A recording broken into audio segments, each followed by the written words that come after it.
President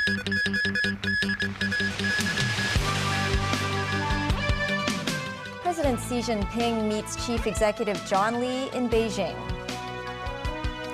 Development Bureau plans to step up penalties to enhance safety of buildings and construction. And lawmakers are introduced to taxi cameras.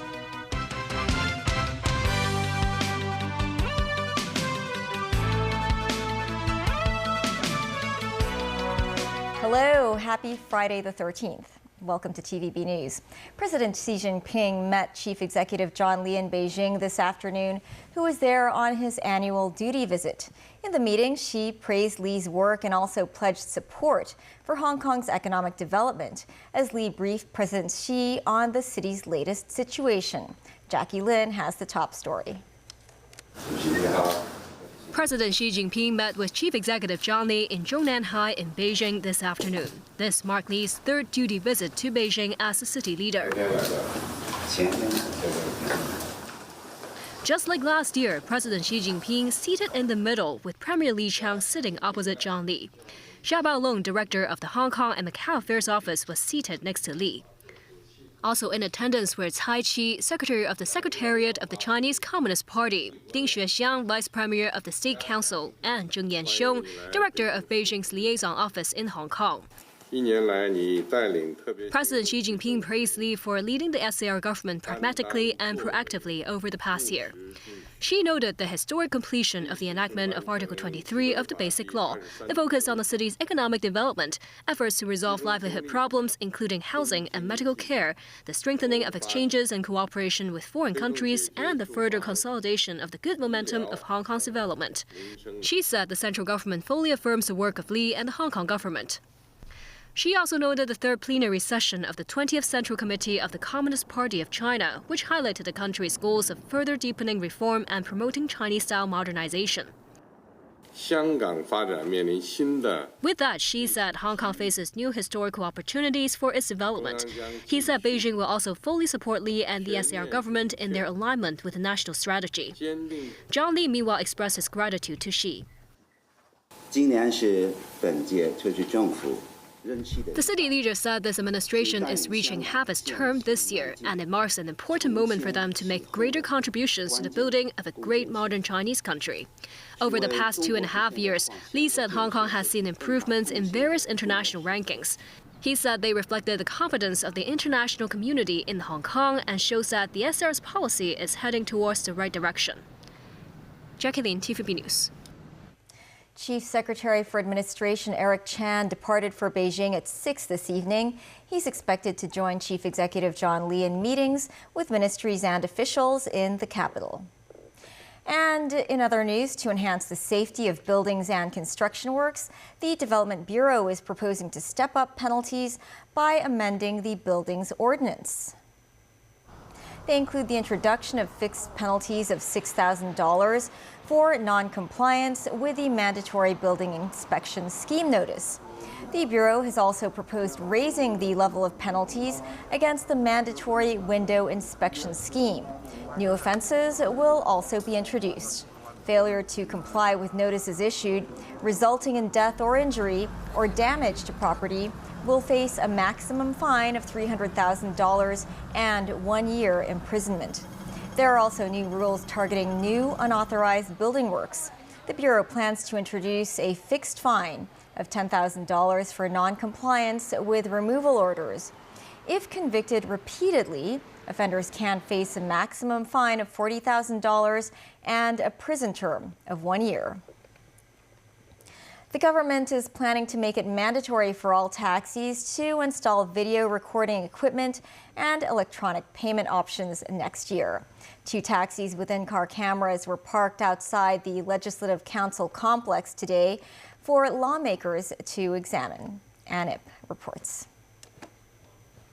The 2 taxis outside LegCo today had 3 cameras each, 2 cameras filming the road and another one for inside the taxi. The government plans to complete all installations by 2026. It's expected to cost taxi management companies at least $3,000 for each vehicle. Some LegCo members raised concerns about whether subsidies will be provided by the government. LegCo member Chan Hook-fung said the faster cost issues are settled and the quicker the new recording systems can be installed, the better. Secretary for Transport and Logistics Mabel Chan earlier said she believes responsibility falls on taxi management companies because they benefit from the installations. Concerns about privacy infringement were also raised. Well, of course, people do concern about the privacy issue, but in fact, if you look at all other public transport in Hong Kong, they already have a CCTV camera there. The most important thing is to make sure the passengers are aware that the CCTV system is on. The chairman of the Legislative Council's transport panel, Ben Chan, said drivers cannot tamper with the recording system and that recorded content will be deleted after 30 days. Ben Chan said the installation of in-taxi cameras will not infringe on privacy rights. He added these cameras are intended to enhance the quality of service by taxi drivers while ensuring the security of drivers and passengers. Ann Ip, TVB News. Former media tycoon Jimmy Lai continues to take the stand to defend himself against national security charges. He admitted cheering for then U.S. President Donald Trump, who imposed sanctions on China. Samantha Lee reports. Today marks day 109 of Jimmy Lai's trial, which took place at the West Kowloon Magistrates Court. The defense displayed a message sent by Lai to former Apple Daily columnist Simon Lee. The message was Lai's draft of a social media post about convener of the Executive Council Bernard Chan's American bank account being forced to close. In the message, Lai wrote he believed such sanction against those oppressors of freedom was only the tip of the iceberg and would spread further. He also shouted bravo to then U.S. President Donald Trump. In court, Lai said he praised Trump's act but denied calling for sanctions. One of the judges, Alex Lee, interrupted Lai and said that whether Lai's draft encouraged sanctions should be a matter for the judges to determine. The defense showed a post forwarded by Lai about Democratic politicians such as Dennis Kwok being disqualified from the Legislative Council election after the national security law took effect. On the post, Lai wrote that then British Foreign Secretary Dominic Raab should add officials including then Chief Executive Carrie Lam to the sanction list. Lai said in court that the post was forwarded by Simon Lee. Lai said he was not aware of the post and had no idea who Raab was. The court also reviewed a live show in which Lai said China was not ready for war because its military was not as strong as the U.S. The defense asked if Lai was inciting hatred but bad-mouthing China. Lai said he was simply making analysis. The court adjourned until Monday. Samantha Lee, TVB News. Today marks the 87th anniversary of the Nanjing massacre, with memorial events being held by the government. December 13th is designated as the National Memorial Day for the victims of the Nanjing massacre in 1937. During World War II, Japanese invaders killed about 300,000 Chinese people in the Nanjing massacre. In a ceremony held at the central government offices, Acting Chief Executive Eric Chan paid tribute to the victims alongside multiple senior government officials. They include former Chief Executive Leung Chun-ying. Also in attendance were senior officials, lawmakers, and members of the Executive Council. China today held the 11th national commemoration for the Nanjing massacre victims during the Second World War. Around 8,000 mourners stood in silence as sirens blared in the sky of Nanjing, the capital of Jiangsu province in East China. The national flag was flown at half-mast to pay tribute to the 300,000 victims of the mass killing by Japanese invaders 87 years ago. A group of youngsters read out a declaration of peace at the Memorial Hall. After the bell of peace was struck, white doves were released to fly over the square. December 13th was designated as the National Memorial Day for the victims of Japanese atrocities in 2014. Still ahead, Donald Trump is Time's Person of the Year again. South Korea's opposition party submitted new impeachment motion against President Yoon Suk-yeol. And new NATO chief says NATO should prepare it for a wartime mindset against Russia.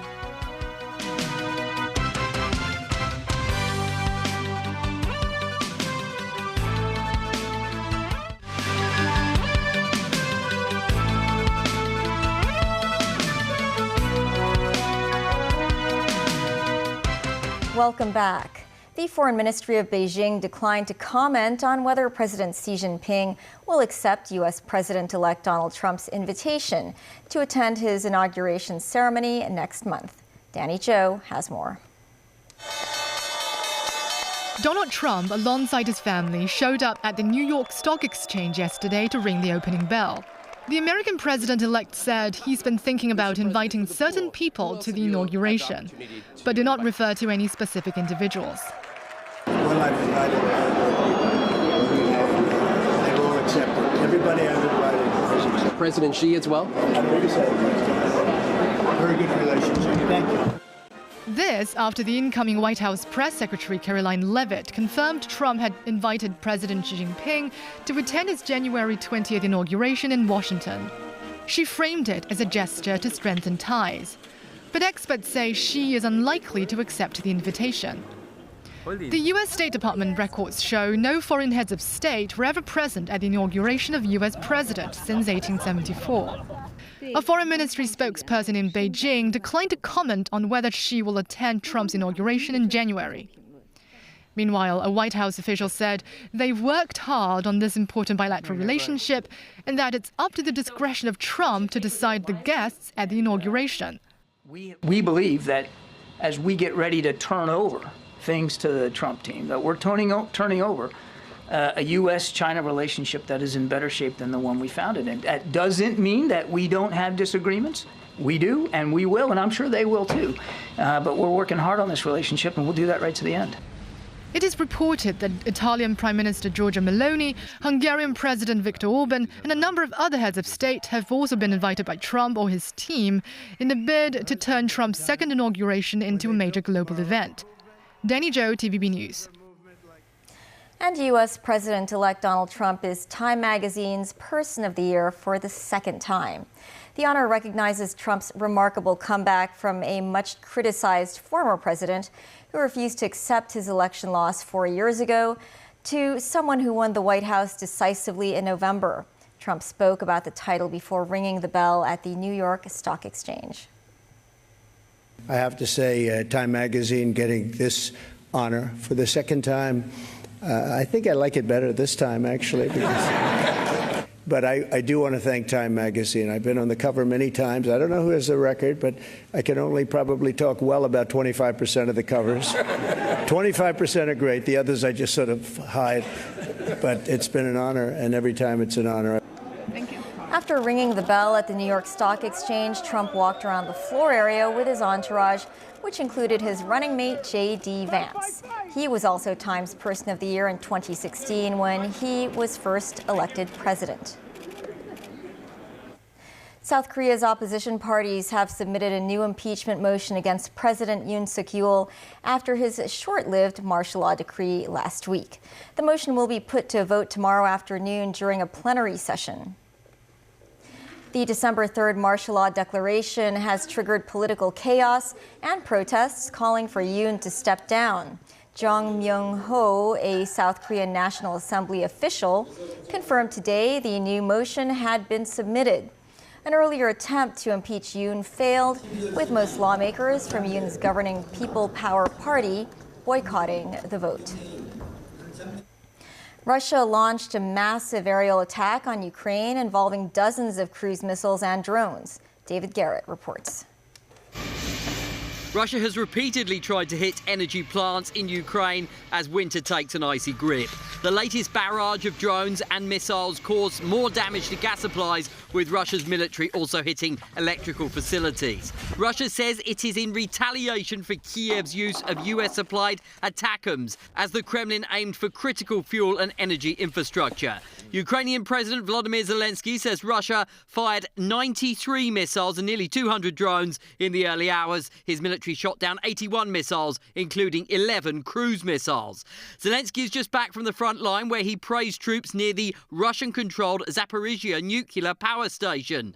On the same visit, he went to an underground hospital, which has treated over 1,000 war wounded. Later, Zelensky formally introduced Mikhailo Drapatyi, who is now Ground Forces Commander. Appointed last month, Drapatyi said he would make sure his soldiers would be ready for challenges in the future. Applause too for Mark Rutte as he made a speech warning about the future dangers posed by Russia. The new NATO Secretary General did not hold back in his concerns over Vladimir Putin, who he says wants to wipe Ukraine off the map. We must not look the other way. We must face it. What is happening in Ukraine could happen here too. And regardless of the outcome of this war, it is time to shift to a wartime mindset and turbocharge our defense production and defense spending. Rutte also said Russia is preparing for long-term confrontation with Ukraine and us. Donald Trump, often a skeptic of NATO, was praised by the Kremlin for his stance on Ukraine's use of US missiles on Russian territory. In a Time magazine interview, the US president-elect criticised Ukraine's use of US-supplied missiles. Moscow says that is in line with their own position. David Garrett, TVB News. And in London, Britain's King Charles mixed the traditional with the trendy technology as he went to a Christmas craft fair and then met Apple CEO Tim Cook. The event happened at the converted and now ultra-modern Battersea Power Station in London, which has been repurposed into a living, recreational and shopping space and looms large over the River Thames. The monarch met with stallholders inside the seasonal market. The king was later introduced to Cook and dozens of Apple workers who work inside the new power station. The staff, unsurprisingly, took photos on their iPhones. That's the news. Thanks for watching. Have a great weekend.